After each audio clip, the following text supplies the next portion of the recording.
বাচ্চা, আমার সোনা, আমার ও আমার জান, আমার বাচ্চা রে। বাবা, আমার মন ভালো নেই, তুমি ঢাকায় আসো, আমাকে নিয়ে যাও। মৃত্যুর আগে শেষবারের মতো বাবার সঙ্গে এমনই কথা হয় বেসরকারি বিশ্ববিদ্যালয়ের শিক্ষার্থী তানহা বিনতে বাশারের। প্রিয় সন্তানের এমন মৃত্যুতে বিমর্ষ আবুল বাশার বাকরুদ্ধ।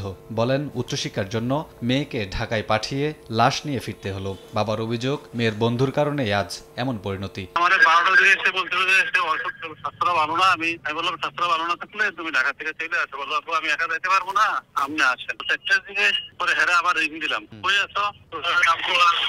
আমি আর আইসেন না, আমি আর বাঁচবো না।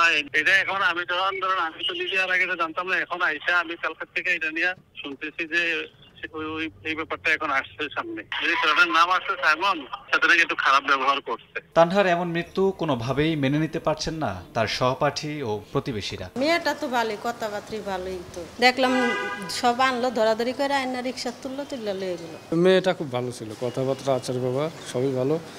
এখন বাইরে কি হয়েছে এটা বলতে পারবো না, বিল্ডিংয়ে কোনো সমস্যা ছিল না। নিয়ে যাওয়ার আধা ঘন্টা আগে শুনছি যে একটা মেয়ে সুইসাইড করছে, যে কতলায় 8তলায় এরকম শুনছি।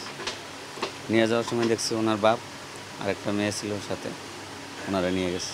যতদিন এখানে ছিল আমি দেখছি যে ভালোই আছে। তানহার সহপাঠীরা জানান, দুজনের বাড়ি কুমিল্লা হওয়ার সুবাদে কলেজ জীবনেই একটি ছেলের সঙ্গে প্রেমের সম্পর্কে জড়ান তানহা। পরে দুজনেই রাজধানীর একটি বেসরকারি বিশ্ববিদ্যালয়ে লেখাপড়া শুরু করেন।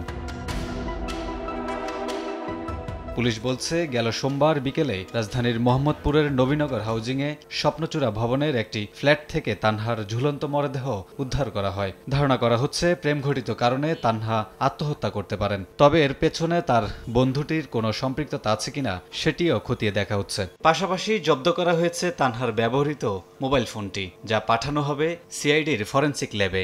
ইউল্যাবের একজন শিক্ষার্থী তানহা বিনতে বাশার মারা গিয়েছে। তাৎক্ষণিক আমি মোবাইল টিমকে সেখানে পাঠাই, মৃতের সুরথাল করে এবং মৃতদেহ পোস্টমর্টেম করার জন্য সোহরাওয়ার্দী হাসপাতালে প্রেরণ করে। পরবর্তীতে মৃতের বাবা বাদী হয়ে থানায় একটি অপমৃত্যু মামলার অভিযোগ করে। আমরা সেই মোতাবেক মামলা রেকর্ড করে মামলাটি তদন্তাধীন রেখেছি। পোস্টমর্টেম রিপোর্ট ভিত্তি করে এই হত্যা সংক্রান্তে বিভিন্ন প্ররোচনার বিষয় আমাদের কানে আসতেছে, আমরা সেগুলো সামনে রেখে তদন্ত করতেছি।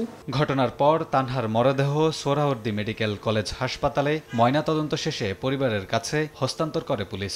এই ঘটনায় একটি অপমৃত্যু মামলা হয়েছে। কামরুল হাসান, সময় সংবাদ, ঢাকা।